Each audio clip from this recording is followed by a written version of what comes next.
కొన్ని సంవత్సరాలుగా ట్రాఫిక్ బాగా పెరిగిపోయి 10,000 మంది రోజు ఇక్కడ వెహికల్స్ వస్తుంటాయి.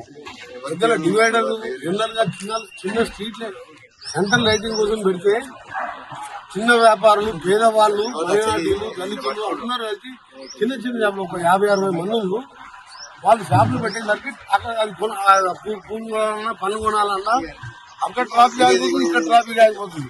ఆ షాపులో ముందర రేట్లు వేసుకుంటారు. వాళ్ళకేమో గవర్నమెంట్ ఉచితంగా వాళ్ళకి షాపులు ఇచ్చింది వేరే గవర్నమెంట్.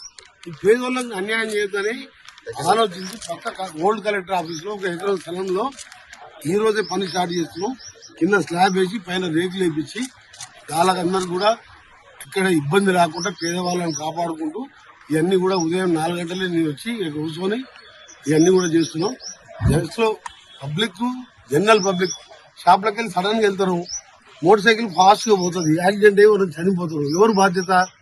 ఆ మనిషి ప్రాణం ఎవరు తీసుకొస్తారా? దేవుడు తీసుకురాలేడు, అల్లా తీసుకురాలేడు, నేను తీసుకురాలేడు. అందుకనే ప్రజలకు ఇబ్బంది కాకుండా ప్రజల సౌకర్యం కోసం వేలాది మంది ఇక్కడనే కూరగాయల మార్కెట్ నేనే 5 కోట్లతో రాజశేఖర రెడ్డి గారిని తీసుకొచ్చి శంకుస్థాపన చేసి కట్టించా. ఇంతకుముందు బురదలో కూర్చున్నది, సిమెంట్ వేయించి మొత్తం అయితే మన వెజిటేబుల్ మార్కెట్ మై మరే రాజశేఖర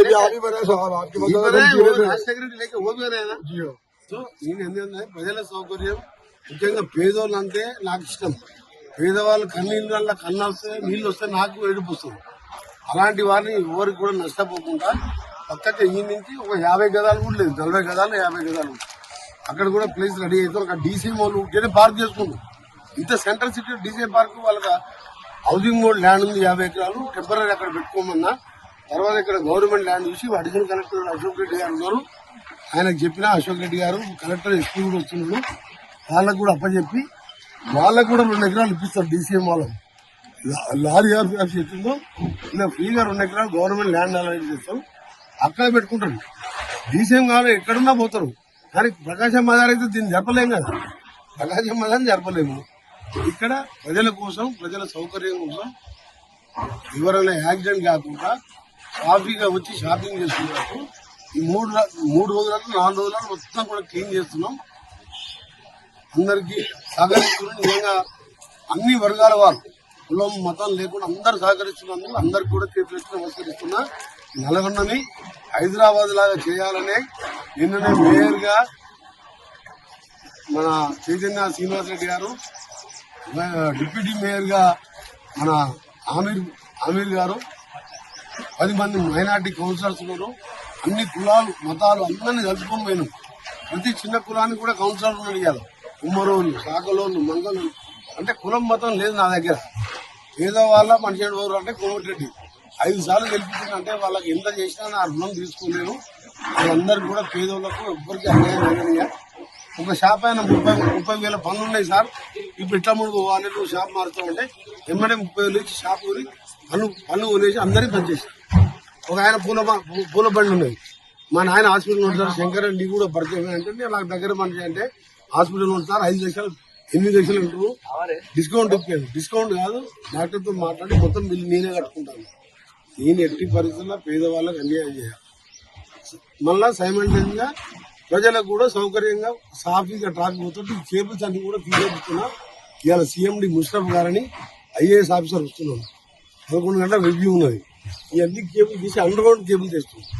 అండర్ గ్రౌండ్ కేబుల్ చేస్తే ఎక్కడ కూడా కరెంట్ షాక్ కానీ షాప్ల మీద ఎవరికైనా ప్రమాదం లేకుండా 10 కోట్లతో అండర్ గ్రౌండ్ కేబుల్ కు ముషరఫ్ గారు కలెక్టర్ ఆఫీస్ లో 11 గంటల రివ్యూ ఉన్నది. అండర్ గ్రౌండ్ చేసి ఇది పైలట్ ప్రాజెక్ట్. ఆ తర్వాత టౌన్ లో అన్ని కాలనీలు కూడా అండర్ గ్రౌండ్ కేబుల్ చేసి బయట స్తంభాలు లేకుండా చేయాలనే ఆలోచన. ఇట్లా చేసుకుంటూ కేంద్రంకి వెళ్ళి నిధులు తీసుకురావడం. ఒక సీనియర్ మినిస్టర్ గా ముఖ్యమంత్రి గారు నాకు గౌరవం ఇచ్చి నేను ఎన్ని పైసలైనా ఇవాళ మున్సిపల్ కార్పొరేషన్ గా చేసినాం. మొన్నటిదాకా మున్సిపాలిటీ ఉండే, municipal corporation Hyderabad greater Hyderabad corporation, greater Nalgonda municipal corporation అయింది. కౌన్సిలర్ పోయి కార్పొరేటర్ అయ్యిండు, చైర్మన్ పోయి మేయర్ అయింది. ఇది పెద్ద సిటీ. ఈ సిటీని డెవలప్ చేసే బాధ్యత నా మీద ఉన్నది. ఇన్నిసార్లు గెలిపించినప్పుడు దీన్ని మోడల్ గా చేసి మళ్ళీ ఎప్పుడైనా ప్రజలు నాకు వద్దనుకుంటే రిటైర్ అయ్యి ఇంట్లో కూర్చుంటా, పేదోళ్ళు వస్తే అనుకుంటా. ఇక బొట్టుగూడ స్కూల్ అని 12 కోట్లు పెట్టి కట్టించారు. వీళ్ళంతా కూడా మైనార్టీలు, దళితులు, బీసీలు అందరూ ఉంటారు. అది హైదరాబాద్ లో కూడా అటువంటి గవర్నమెంట్ స్కూల్ లేదు, ప్రైవేట్ స్కూల్ కూడా అంత మంచిగా ఉండదు. అందులో చెప్పే టీచర్లకు కూడా నేనే జీతాలు ఇస్తున్నాను. గవర్నమెంట్ టీచర్లు ఉంటారు, నా టీచర్లు ఉంటారు. నేను కూడా వచ్చి అక్కడనే పాఠాలు చెప్పి ఆ పిల్లలతోనే ఉండాలి అంటే ఆ విధంగా ఆలోచిస్తాను. గతంలో జూనియర్ కాలేజ్ కట్టించాను నా కొడుకు పేరు మీద. ఇంటర్మీడియట్ వొకేషన్ 4,000 మంది చదువుతున్నారు అక్కడ. అంతకుముందు పాత చిన్న బిల్డింగ్ ఉంది. ఈ మా బొట్టు కూడా అయితే రెంటెడ్ బిల్డింగ్ 80 ఏళ్ల కింద స్కూల్ అది. ఇవాళ చూడండి, దేశంలో ఎక్కడ లేదు. అమెరికా నుంచి నాకు ఫోన్ చేస్తుంది ఇలాంటి స్కూల్ ఎట్లా కట్టామని. సో నా టైం ఏంటంటే అందరు పేదోళ్ళు బాగుండాలి. డబ్బులు ఉన్నోళ్ళు ఎట్లా బతరు. పేదోళ్ళ కోసం మనిషిని, పేదోళ్ళ మనిషిని. అందుకనే నా కార్పొరేషన్ కూడా గెలిపించాను. నాకు ఇంకా బాధ్యత పెరిగింది. అందరికీ న్యాయం చేస్తాను.